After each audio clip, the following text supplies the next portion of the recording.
now these planks are cut down in half. I was experimenting a little bit, if I'm being honest, but I'm actually quite pleased with how it's turned out. Basically, these are them. The cut is nice and neat, basically. Still got the tiny little, like, 1 millimeters of the foam back and behind it. But once that's actually fixed to the wall here, we are going to have the tiniest little gap. But, and I know what you're thinking, well, if you mop it up here, the water's going to go down it. We need to have that little gap just to allow this floor to expand if it did need to expand. However, that will be sealed then with another sealant on there once it's glued and fixed into position. Now this is your alternative. This is a UPVC Scotia bead. Yeah, I'll pull it over here so you can see.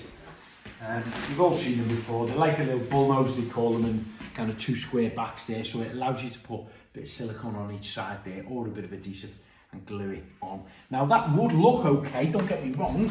Nothing wrong with using these, because you can get wooden ones as well. The wooden ones would look nice, certainly against this OSB board, if you put a bit of wax on them and they blend in with that nice. But the problem I have is, when I'm mopping in here, and you know I love a good clean up, I'm mopping literally every day. Every time I mop across there, I end up going to take off some of this wax, and you can start seeing a little bit of bleach and things on the wall itself. So this for me isn't quite big enough. I don't want to put a traditional skating board on there. So the upstand for me, especially when you've got some LVT planks left, just cut them in half, glue them on, create an upstand. Watch the whole video, I promise you it'll look great.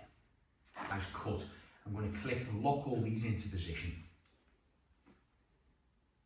There's a bit back and forth from the camera, I don't know how it works.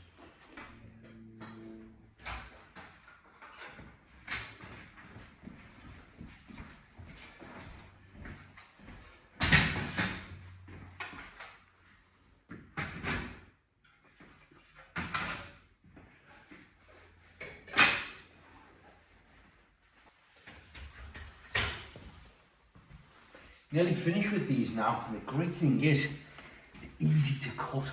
You know, you can use your chop saws, you can use jigsaws, circular saws. I was using a guillotine yesterday and the day before, putting the flooring down, and even a handsaw or even a sharp trimming knife to cut them. It really is quick and easy.